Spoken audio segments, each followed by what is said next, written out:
You're really clueless, aren't you? The inheritance, the inheritance.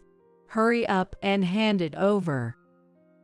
As soon as she entered the front door, my sister-in-law barged in and started talking nonstop, clearly in a good mood. We were never close, so why now? I was bewildered when these words hit me. "If it weren't for Mike's inheritance, I wouldn't come near this gloomy place." Indeed, to her, who is dressed head to toe in glitzy clothes and accessories, the house, where her brother Mike and his widow, me, live must seem gloomy.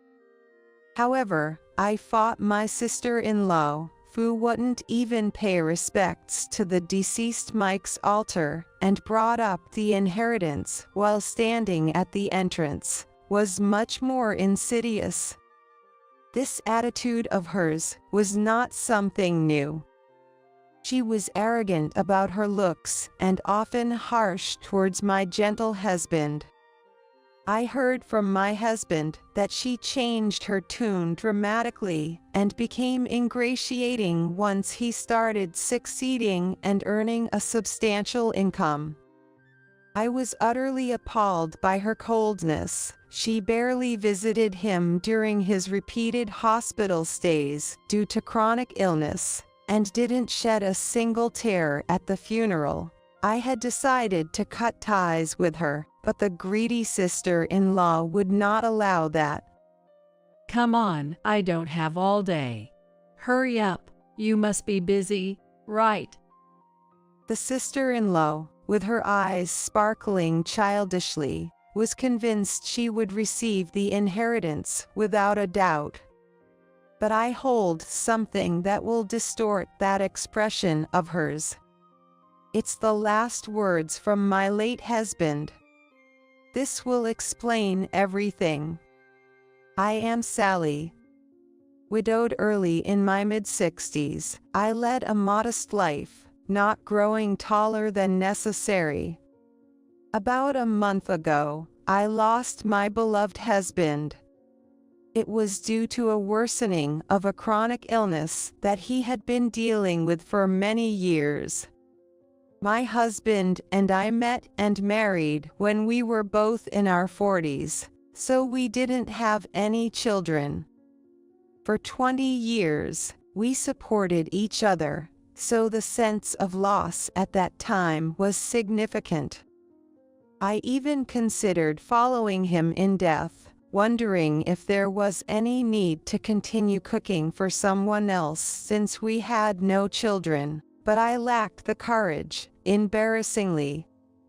Moreover, my late husband repeatedly told me, "No matter what happens to me, don't get discouraged. You are an independent and wonderful woman." I couldn't ignore the words of my husband, now his last testament. Life changed drastically after my husband passed away. I was with him in the hospital at midnight, and right after, I was arranging the funeral, and everything proceeded smoothly. It was the only time I was saved from being sad or thinking about my husband in a daze.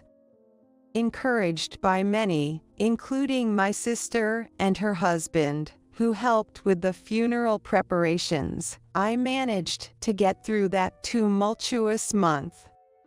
I barely remember that time, but my sister later told me, "You did a fine job sending Mike off. He must be resting peacefully in heaven." Despite the initial confusion and stress that made me ill for a few days, not everything was bad. More people attended the funeral than I expected. Since my husband had originally worked for a nationally known company and was an executive at its headquarters, I expected that many people I did not know would be there. Indeed, the people from the company who attended the ceremony spoke highly of my husband's good character, and even sent him off with tears in their eyes. There were even attendees who flew in from international branches, sharing how they often went out for drinks when my husband visited their locations. Though I regret not spending more time with each person, I diligently noted everyone's names and addresses to properly express my gratitude later through condolence returns. My sister and her husband helped greatly with these arrangements, so now I can finally catch my breath. I feel immense gratitude, thinking this too was due to my husband's gentle nature. While I want to boast about being blessed with such a wonderful person, I sometimes wonder if that was always the case, particularly because of my sister-in-law. The presence of my husband's sister, my sister-in-law, was the cause of the problem. She's significantly younger than my husband. Compared to women her age, she's youthful in appearance and manner, making her somewhat famous in our neighborhood. She's aware of her beauty and seems to enjoy polishing it daily. Up to this point, there was no issue. She's 58, so not exactly young, and I can't help but think she shouldn't be wearing mini skirts and showing off her legs anymore, but that's not really for me to judge, so I don't worry about it. The problem is that she always finds a way to make snide remarks to me. I'm not as pretty as she is, nor do I have the enthusiasm for yoga or spa visits. Sally, you always look so dowdy. Aren't you embarrassed to be such a country bumpkin? Mike was wealthy, so why didn't he marry someone more beautiful? She greets me with such insults and scrutinizes everything I wear as if appraising its value. What's with using a no-name brand bag at your age? And those shoes. How long have you had them? You were wearing them the last time we met, weren't you? Sloppy people can be spotted by their accessories, even if their clothes are decent. I can tell right away. Doesn't Mike buy you anything? He's not into material things, so if you ask, he'd probably buy them, right? I have enough bags and shoes, though not as many as my sister-in-law. If she calls me sloppy, so be it, but I've always been someone who doesn't shop much. In fact, I make it a point to throw away something old whenever I buy something new, so my house is rather Spartan. On anniversaries and birthdays, when asked by my husband if I wanted anything, I would without hesitation plan a trip. To me, objects can be bought anytime, but memories are priceless and irreplaceable. Now that my husband is gone, I'm glad I continued making that choice. Every time my sister-in-law made a snide comment, I would hint at this belief, but she would just scoff. Mike wasn't much to look at either, so in that sense, you were a good match, right? But grabbing such a man to marry must mean you were after his money, weren't you? No matter the insult, she always concluded with this. This is what troubles me about her. She insists I married my husband for his money and spreads this among relatives. Indeed, there were many women who approached my husband with that intent. He wasn't into gambling or nightlife, his only hobby was fishing, so I vividly remember being surprised by his savings when we got married. But I never had the intention to live lavishly off it. At that time, I too had a 20-year career with my company and had a decent amount of savings, not as much as my husband, but substantial. Our shared value of not overspending was one of the reasons we got married, not because I was after his money as my sister-in-law claimed. I explained this to her and asked her to correct the misunderstanding with relatives, but she never listened to me.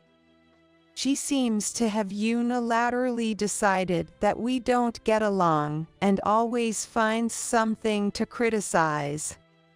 My sister-in-law has always been competitive, and even my husband tried to avoid her when he was alive.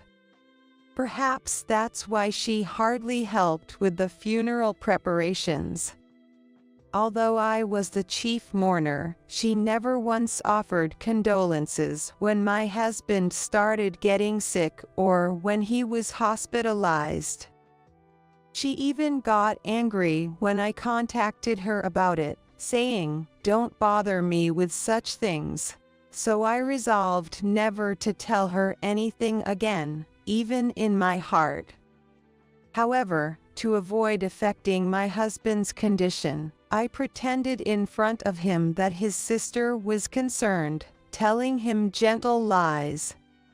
Ultimately, until his death, my sister-in-law never showed herself in front of my husband, and even at the wake, she acted as if she was reluctantly doing us a favor, like it was someone else's problem. Yet, the relatives around her would whisper, "She's been crying every day since she heard her brother was ill, almost losing her appetite and unable to shed tears. That's why she looks so drained. Maybe she didn't visit the hospital because she couldn't bear to see Mike in a weakened state." Hearing this, I was overwhelmed by an indescribable frustration, mixed with the shock of losing my husband, and I teared up right there. My sister-in-law, talked about as if she were a tragic heroine, looked too well-nourished to have lost her appetite, with no tear stains or swollen eyes. Despite telling me not to contact her, she acted meekly in front of the relatives. My sister, sensing my feelings, skillfully led me away. Otherwise, I might have lost my composure, yelled at the relatives. Realizing that my sister-in-law is selfish to the core, showing no respect even for the deceased, I resolved to limit any future interactions with her. I slowly sorted through my husband's belongings, balancing it with work and household tasks, while also healing emotionally. At first, every item of his that disappeared felt like erasing a memory, but I reminded myself that the memories with my husband were etched in my heart. While cherishing the time with those who occasionally visited the altar, I tried to regain my peaceful life. But, as expected, it was my sister-in-law who shattered this tranquility. She rang the doorbell and rattled the sliding door. "Sally, you're there, right? Your sister-in-law has come all this way, so open up." I never thought of her as my sister, but she yelled as if to make sure the neighbors heard. I was hanging laundry and couldn't pretend not to be home. "What were you doing? You made me wait so long. I almost got sunburned." As soon as I opened the door, before I could speak, she barged in, thrusting a fancy foreign brand shopping bag into my hands, and starting to take off her shoes. "What's this all of a sudden?" I managed to ask, to which she dramatically sighed. "Look, I've been so busy and couldn't visit, right? I thought you might be feeling down, so I brought something nice." She snatched back the shopping bag she had handed me and began pulling out items while standing there. Jewelry, perfume, and fancy baked goods, none of which seemed appropriate for me. Did she really think I would be genuinely happy to receive these? Besides, my sister-in-law acted obnoxiously nice to me today. I know I've been harsh to you, Sally, but you were the wife chosen by my only brother. I didn't want his wealth to fall into the hands of a gold digger. But seeing you at the funeral, I realized you were different. Only someone who truly loved Mike could shed so many tears and give a speech with disheveled hair, disregarding what others might think. She's not used to praising people, it seems. Even when trying to appease me, she comments on my appearance and actions. However, the way she looked at me seemed almost respectful, as if meeting someone she admired, infused with a certain passion. Despite my confusion over her abruptly changed demeanor, she continued to shower me with compliments.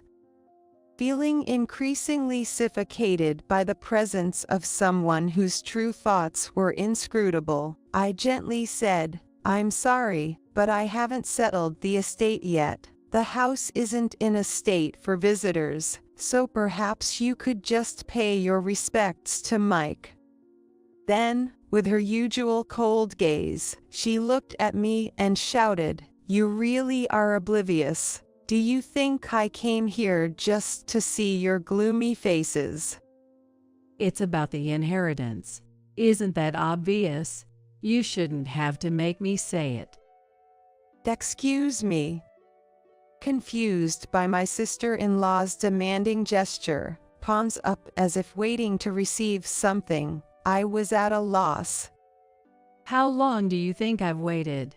I have a pretty good idea of how much Mike earned, so I know roughly how much I should get from the inheritance. Even if you try to hoard it, Sally, it's futile. Hand it over now. If you think of deceiving, I'll call the lawyers and the police.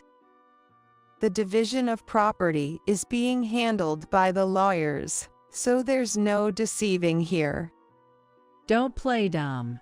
I'm entitled to half of the inheritance.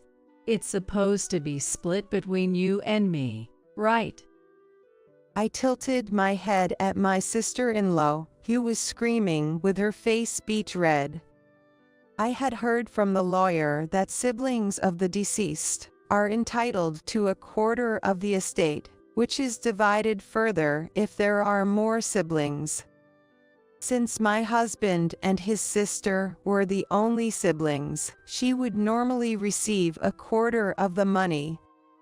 However, my husband often spoke about this issue before he died, pondering what to do. No wonder, as his sister had mocked his looks since childhood, and along with their parents, who favored the beautiful sister, seemed to have bullied him. To prove them wrong, my husband studied hard, earned scholarships, worked part-time, attended a top-tier university, and secured a job at a major company, eventually becoming very successful. That was about all he shared about himself, indicating he must have had a tough life before. Indeed, anyone would be troubled by the thought of the estate passing to such a sister. I, having been consulted about this, urged that the final decision was his to make. I only learned of my husband's decision after he passed away. Unaware of all this, my sister-in-law changed her tone drastically. So you, just a wife, are going to take most of the inheritance. You're a money grubber too. I always thought it was suspicious, you marrying that plain man after turning 40. The only reason to spend a life with someone who has nothing but money is clear. Listening quietly, what about love? What about values? It's all just talk in the end.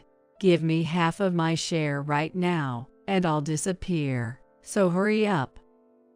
Her sweet words and gifts seemed aimed at wresting my inherited wealth. Given her constant antagonism, I had suspected some ulterior motive. Her loudly screaming at the entrance of the house, where my husband's altar stood, confirmed her extreme lack of morals. I wondered what my husband, listening quietly from heaven, would think, and told my sister-in-law to wait while I fetched a certain document. Her eyes lit up upon hearing this, saying things like, "You really are understanding, Sally, and let's go have some fancy French food with that money." I didn't respond to her pace, and brought the document from the back of the room to give to her. "Here, from Mike, this is for you."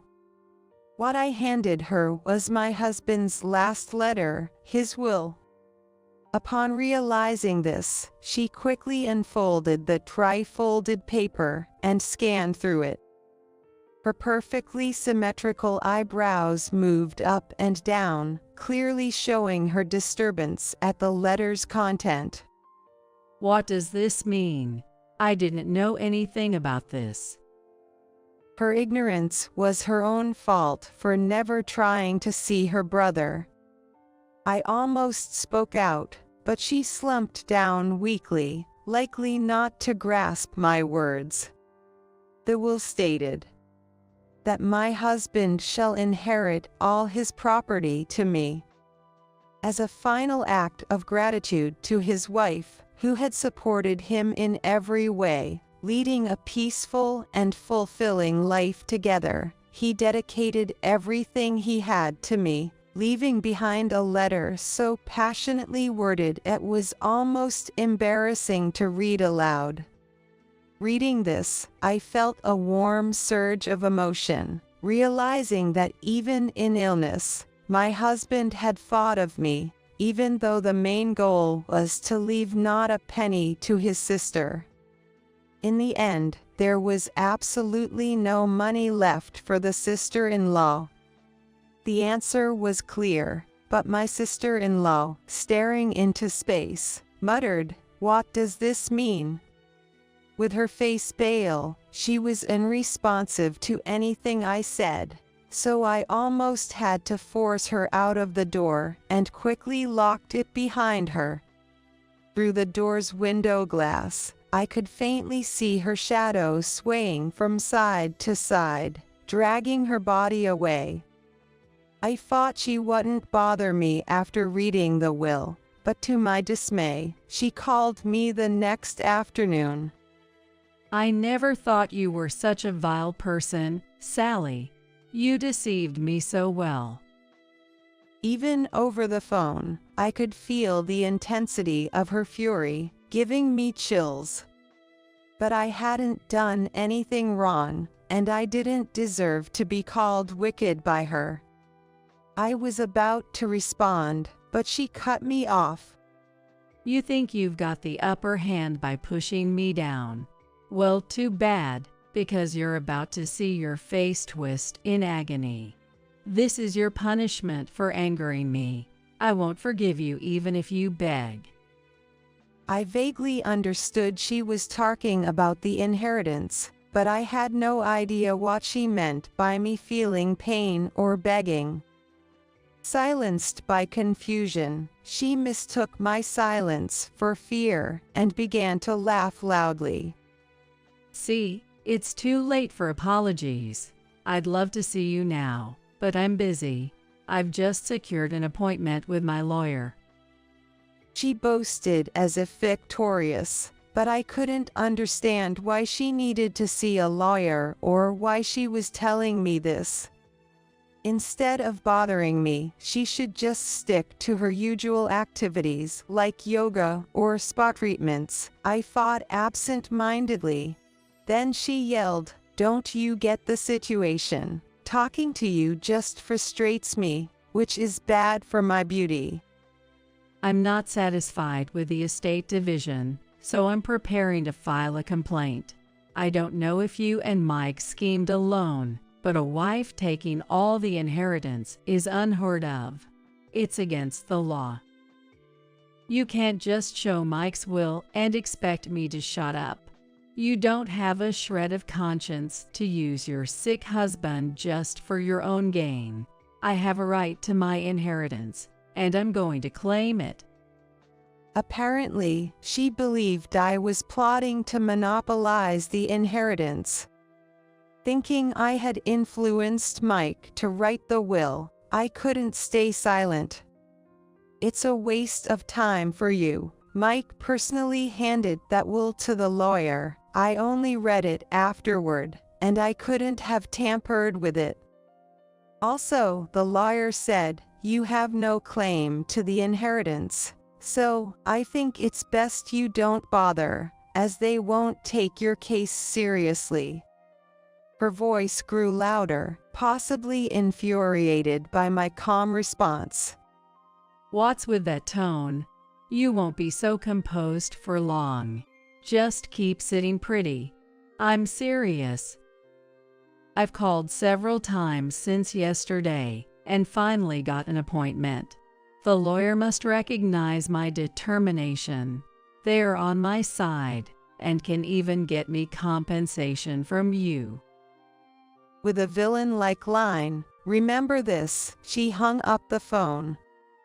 I couldn't fathom why she called, as she wouldn't have listened to anything I said. Perhaps she thought the mention of a lawyer would unsettle me. Far from reflecting on not receiving a penny from her brother, she was determined to take it by any means, which was almost refreshing. Months passed without incident, and I managed to tidy up my husband's cluttered study. Gradually packing up, I left our home filled with memories of my husband. He had always wanted to retire to a quiet house in the suburbs, so I decided to fulfill that wish. I sold the house and land we lived in, and used the proceeds as a down payment to move to the area where my sister and her husband live. It's regrettable we couldn't do it while my husband was alive, but our dog Maya, who lived with us for over 10 years, was delighted with the new home. She frolicked on the smooth flooring, so I bought a light-colored carpet to prevent strain on her legs from slipping. Letting go of our old home meant fewer possessions, but it also meant I could gradually create a more comfortable living space, which gave me something to look forward to. Yet, the eerie feeling of my husband not being there lingered, making the sparse furniture seem even lonelier. Especially when Maya was asleep, I found myself lost in thought, though I knew it wasn't good for me. One day, my phone rang as if to interrupt my hazy feelings. I jumped up and picked up the phone without checking who was on the other end of the line. You're going to kick me to the bone, you pestilence. It was my sister-in-law. Her sudden yelling woke me up completely, but I still had no idea what she was on about. Sensing my silence, she continued without waiting for a response. It's your fault I'm getting divorced, because the inheritance didn't come through. What? My absurd response was just a guess at her meaning. She probably told her husband they would get my husband's inheritance, and their relationship soured when it vanished. But to reach divorce over not getting an inheritance speaks volumes about the fragility of their marriage. It's not fair to dump their issues on me. Why don't you apologize instead of staying silent? Your fault we can't make ends meet. What am I supposed to do all by myself? You could get a job, you're still young in your 50s. She fell silent after my calm reply. Maybe she was irritated by the words just work, or maybe she was caught up in the term in her 50s. Whatever the case, my sister-in-law needs to get her feet on the ground and accept reality. If you lived on your husband's salary, you shouldn't need the inheritance. Why the divorce? He was after Mike's wealth from the start. He said, "If we're not getting your brother's inheritance, you're useless to me. You're just a woman with good looks and money, decades spent together, all for nothing. I want my time back." It was an intense argument. Why should I be the one getting yelled at? He's the pitiful one, earning so little. I want my time back. I only met my sister-in-law's husband when they got engaged, and then at holiday family gatherings. Like her, he favored flashy brands and luxury cars, giving off a frivolous impression. Her comment about his low salary suggests they probably both relied on approaching others for money. They surely had no savings and must have been living off my brother-in-law's income. Given the luxury items both my sister-in-law and her husband flaunted, they had no right to complain, having indulged themselves with his money. He married her out of selfishness and a penchant for extravagance, so it was all his own doing. I even got turned away by the lawyer I consulted, who confirmed there was no inheritance for me. Everyone's against me, but you're the one I can't forgive. If you hadn't been around, none of this would have happened. My sister-in-law apparently went to her lawyer, even though I had called to stop her. As I said, it was a wasted opportunity and a red herring. Sally, you must have brainwashed my husband, right? He said he should have married someone like you. Why does your name come up in his words? You must have been seducing him behind my back. How does that even make sense? I don't even have your husband's contact information. Lies. My husband has never praised a plain woman like you before. You must have seduced him and had an affair. Confess, and I might forgive you if you give me the inheritance. Huh? This conversation is pointless. Overwhelmed by her absurd accusations, I ended the call. The house was already being demolished, and the land was sold, so her showing up would be futile. I hadn't shared my new address, so our chances of meeting were nearly non-existent.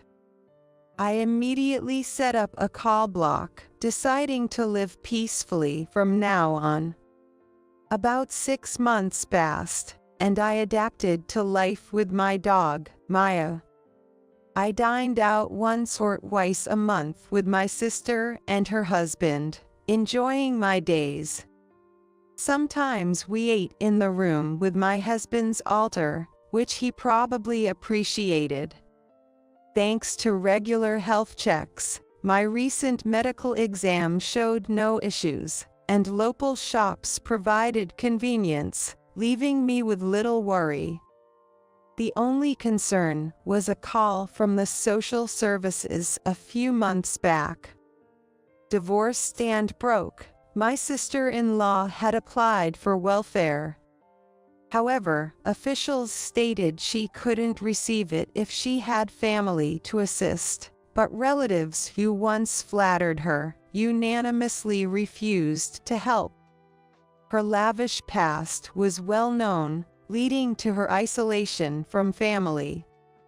Social services then contacted me, but given her past actions and motives, I felt no obligation to help.